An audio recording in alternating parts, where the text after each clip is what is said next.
Konnichiwa buddies, this is Chris Sniper. At kasama natin ngayon ang Team Raptor. Raptor talaga ang service namin sa site kasi kailangan ng 4x4.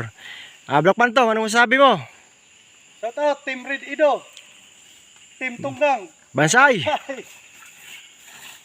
Okay, so ito yung mga tropa natin dito sa Team Raptor. So maraming salamat mga ka-TH sa inyong pag-subscribe sa ating YouTube channel at sa panood na ating mga uploaded videos. This is Chris Sniper once again saying eat, sleep, and explore. Bansay! Bansay! Bansay Team Raptor! Bansay!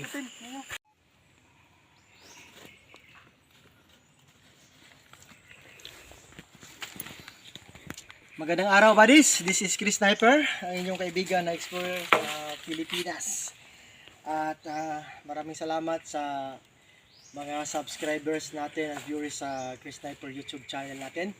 At sa araw na ito, yung sinasabi ko na almost every week may mga bago kaming remapping session na ginagawa. At tandaan nyo ang pinapakita lang namin ay ang remapping session, paano mag-remap, test digging, then confirmatory sa mga hidden trail marker para sa confidential matters sa team. So ngayon, kasama natin ang mga team natin dito. Pansin niyo, mga gwapo to pero nakamask lang, no? That is what we have said, that what you see, what you will live it here. So para safety sila, bahala makita nyo ako pero sila hindi nyo makilala. Okay? So kasama natin ngayon ang Team Raptor dito sa Surigao Del Sur area, no? So Bansay Team Raptor. Bansay! Okay? So nandito tayo ngayon sa Surigao, layo-layo. Okay. So bago tayo magpatuloy sa remapping, shout out muna. Okay? Shout out sa Team Night Finders kay Brother Jack and Sister April, no? April Rain. Patuloy kayo diyan sa operation, ingat and siyempre proper procedure ko yan. Sa mga Team Night Finders, lalo sa mga digger, kanbati ko dasay, no? Okay.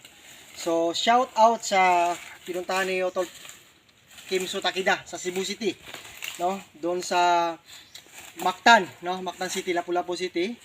Shout out sa Team Duhat, okay? Diyan sa Cebu. So, kasama natin ang team leader diyan, si Brother Leo Phil and Brother Alan. Kumusta kayo dyan sa Team Duhat, Brother Leo Phil and Brother Alan sa Cebu? Okay, so Bansay Team Raptor. Bansay! Itong site natin sa Team Raptor ngayon ay napaka-positive buddies kasi monitored site na siya eh. Ang site na ito ay talagang minaman-manana, no, ng mga Japanese company. So, kung mapapansin nyo, marami sila. Kasi may team na dito na nabuo ang Team Raptor. So, yung sabi ko, pag papasok kayo sa treasure hunting, dapat may team, no? Ano yung team? May financier, may digger, may mechanics, no? May electrician, electronics, then, siyempre, may kusinero o kusinera. Kasi, paano maghukay kung walang kain, no? Kahirap niyan, buddies, yun. Pag papasok tayo sa treasure hunting, dapat talaga may financing, may financial matters talaga yan.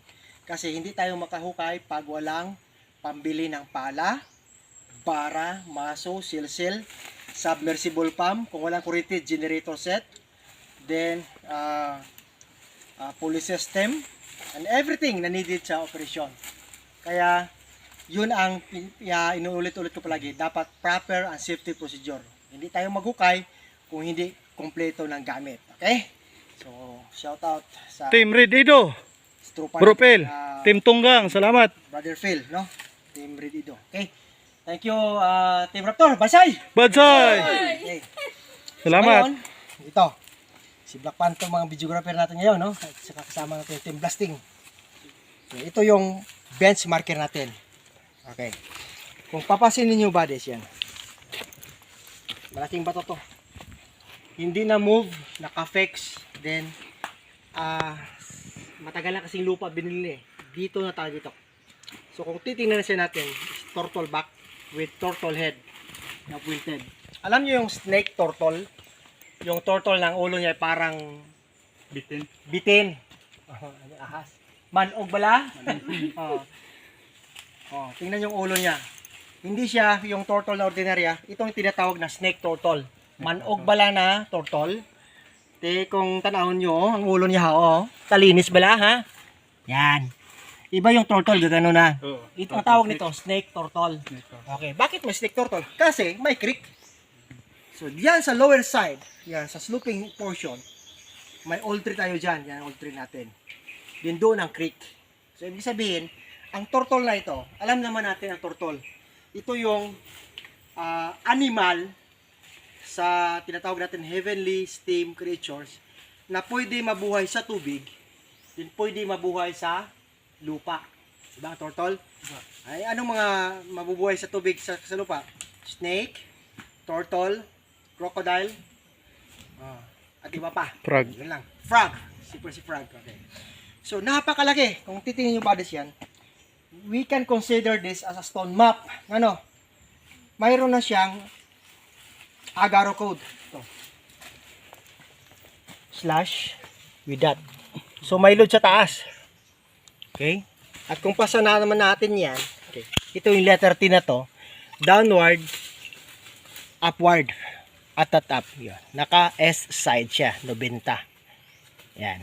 Oh, pansin nyo? 90 sa est. So, turtle facing est. Ito yung ulo niya. Yan, oh. Nasa est. Dito naman sa lower part niya, ito, sa may gitna, yan. May letter Y, no? Or here. Here is the deposit at the south.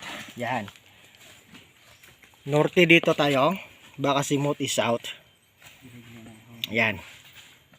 No. Ito siya. 180 south. Norte doon. Baba. Okay? So, mayroong deposit na double hole sa baba. Okay. Ito naman, ito yung Kujo natin. May deposit din. Pero malaki to ba doon sa baba. Yun yung bunker spot sa west side ng turtle. Okay? Sa 180 degrees ulitin ko, 180 degrees naman south side, yun yung drum deposit. Ito, indication nya. Sa east side naman 90, yun yung pinatrenching natin. Okay. So, ibig sabihin, ang pagong na ito ay may daladalang tatlong deposito. So, kung titingnan natin, ito yung test digging natin sa east side. Okay. So, 5 feet by 5 feet. Bakit? Okay. Para diretso ang shafting, yung safety ang diggers. Para okay ang air ventilation. Okay. So, yan ha. Tingnan natin, nakacircular na yung mga stone. Boulder. 3 feet pa lang, puro boulder na. Ibig sabihin, prepared site, preparado itong burial na ito. Pero, ano yung mga relevant markers? Mga HTM. Ito, tingnan natin. Ito siya, Madis. Hindi namin nilirisa na yan, basta mga flat stone yan kasagaran. Ito yung matindi. Ito yung tinatawag natin na mga code 5 markers. Okay? Para muna sabi. Yan. Code 5. Okay. Tamago stone. Kita lang tamago. Itlog yan. Itlog ng turtle. Tamago. Ito yung tawag ng tamago. Samahan sa eye view. Yan. Tapos may makita ka talaga mga flat stone. Ito. Flat na flat. Ibig sabihin nito, flat layering transition. So may babanggain ka na flat layer. Okay? Ano pa? Yan. Ito siya yung kokoro. Yung heart natin. Yan. Yan. Flat pa rin sa kabila. Diyan siya mag-heart. Okay? So, may malaki pa bodies eh. Pero may indication ng load. Yan, hole. Sa kabal nito, flat pa rin. Ayan, flat stone. May mga carbon na siya. Okay, marami to. Hindi natin isa-isahin ha. Okay. Heavenly steam marker. Linta or lich. Okay. Yan. Code 5. Okay. So yan yun. Fourth marker. Kaliwa to eh. Kasi nagtiniil. Flat yun na sa bila. Pero pag dito ka apak, left foot. Kita lang. Ayan. May kumagko. Okay. Balihin sa tuo naman. Ayan. So back to back foot marker. Ibig sabihin nito, pag back to back siya, on the spot, hindi na siya travel. Hindi ka na mag-travel. Ang gawin mo, downward.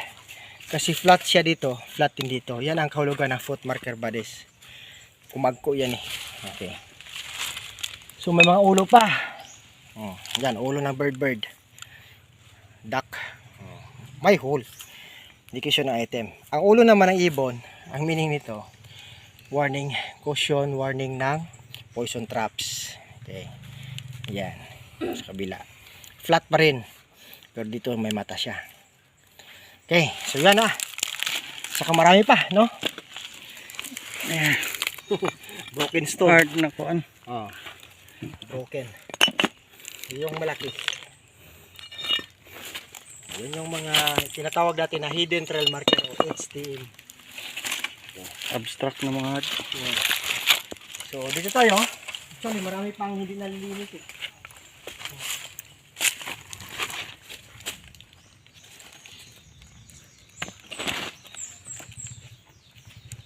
Okay.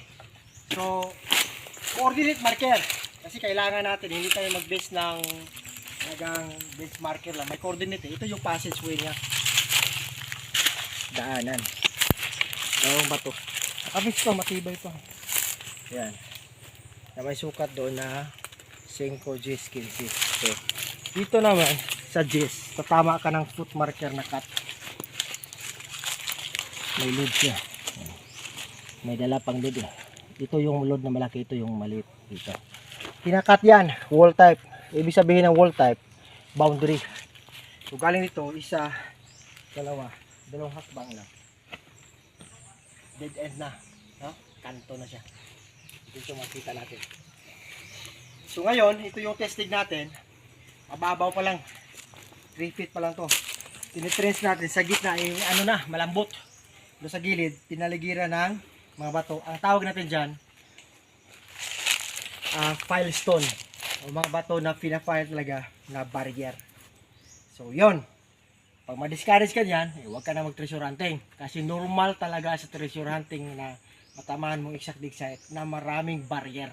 Unang-una yan ang file stone, boulder files at iba pa. Oh, may pakapin pa na poison. Pag masiplet ka, may bumba pa bay. Okay, so yun na. So ngayon, titira naman tayo ng 45 feet patungo sa tinatawag natin na coordinate deposit. Yan. So titingnan natin kung saan makikita ang drum deposit. Okay, doon pupunta tayo sa 180 degrees south. Okay, dito siya, deposit. Hanapin natin to. Okay, galing dito sa base marker na pagong hakbang tayo. 1, 2, 3, 4, 5, 6, 7, 8, 9, 10, 11, 12, 13, 14, 15. Sabi ko na 45 feet. 15 yarda. So taba ang given doon. So ngayon, bago natin ito hinuhukay body, may nakikita tayo na marker na crocodile head. Saan yan? Alligator. Alligator head. Kaya ko no. Diyan.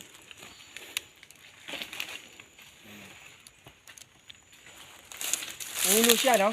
Half-bored. Okay, half-bored siya. Ayan. Ay, na doon. Ayan. Ayan, nagtatat doon. Nakita yung ulo. Yung mata. Kabila. May mata yan sa kabila. Yun yung tinatawag natin na alligator head. Okay. So, kung makita natin, may mata yan. Half-bored to. Yung mata.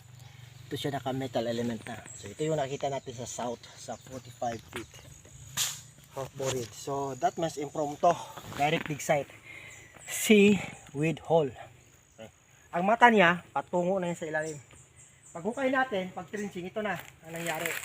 Ito yung tinatawag nito na Korean deposit. Asan yung marker na pag-Korean? Yung pinasa sa akin kanina.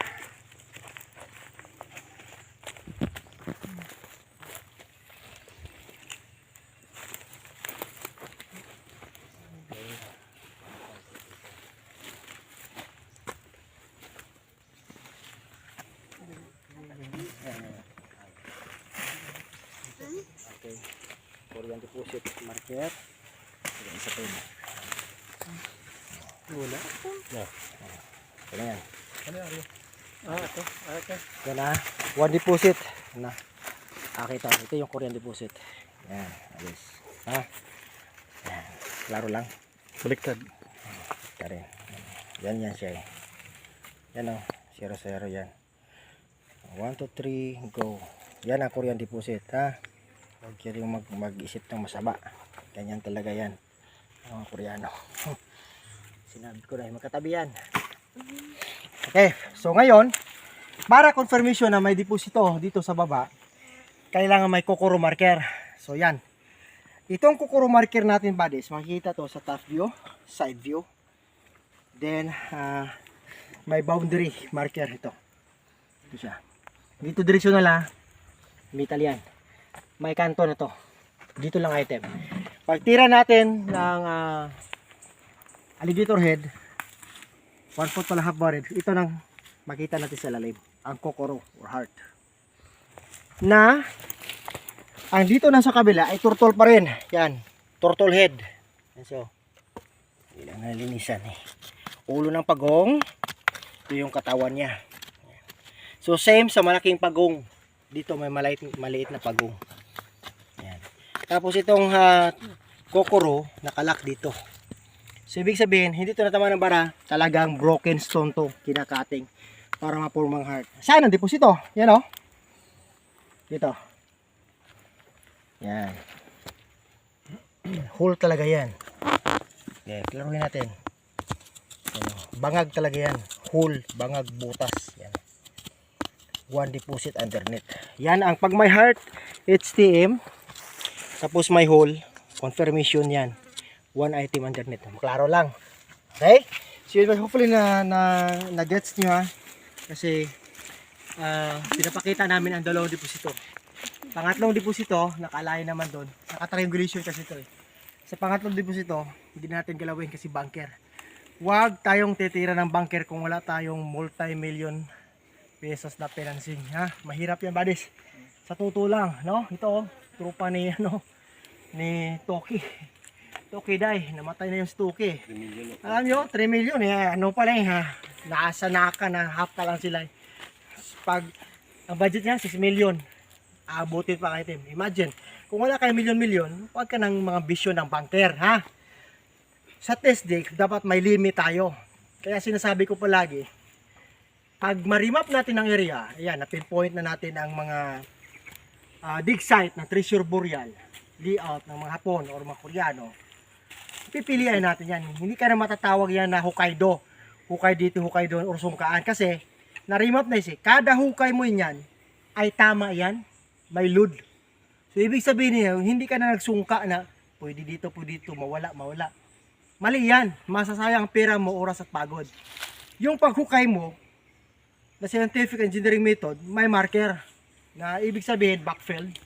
Paghukay mo doon pa rin. So, ganito lang, advice ko sa mga team ha.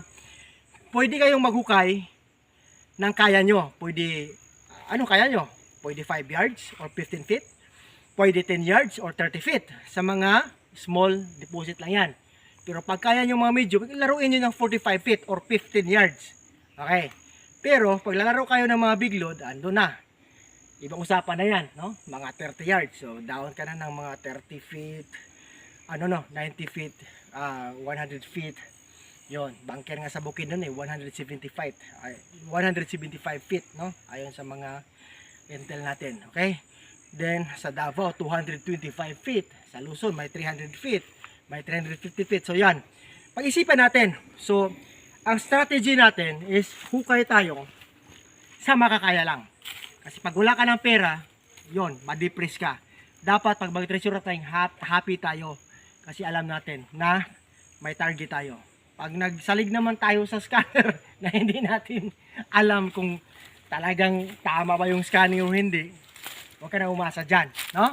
Gamitan natin ang conduction method. Pero sa engineering method, remap, test digging, kahit ano pang aparatos mo, ma-manual man, mag-dowsing, ma-electronics or ma-scanner, basta alam mo conduction method, ay mapippoint mo ang sentro. Ang hindi lang natin alam, buddies, ang lalim na deposito. Bakit? Hindi naman tayo kasama sa nagbaon. Tsaka wala tayong hawak na retrieval map. Maliban kung may hawak kang mapa, sige, parima po sa akin. Ituturo ko sa iyo saan ang mababaw.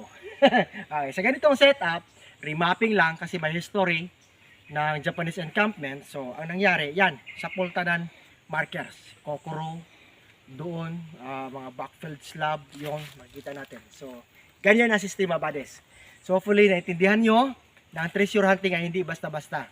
Once papasok ka na treasure hunting, dapat may full knowledge ka, may patience and perseverance ka, din may team ka, no? Ulitin ko, may team. Huwag maghukay na mag-isa ka lang, no? No man is an island. Yun lang, buddies. And thank you for watching. And Black Phantom, dito ka. Okay, sa lahat ng mga tropa natin sa Luzon, Visayas, and Mindanao na gustong magpa-remap, no? Ulitin ko, yan. Yan parang puno na yan. First time ko nakakita niyan. Pero ano siya, buddies eh. Yan. Old tree na talaga siya, no? Hindi na 'ton masabi kung century ba, basta old tree siya. Para sa akin lang. Yan naman, oh. Hindi ko alam, hindi ko rin kilala. Yeah, so doon natin sa norte ang isang dig site. Then dito naman sa west side, doon ang bunker. Dito naman sa south side, dito ang drum deposit. Yan, oh. Formang drum na ngayon eh. Circular. Yan. Then Kokoro marker pa yan. Naka-heart yan. Yan. Yan siya, oh. Heart na heart, di ba? Okay. Yan yung forma ng heart. Yun ang talagang heart marker. Na? Okay. Yan. Okay. Mayroon pa siyang lock. Okay. So thank you for watching at maraming salamat sa team natin dito, ang Team Raptor. Bansay Team Raptor! Bansay! Okay. Bansay, bansay, bansay.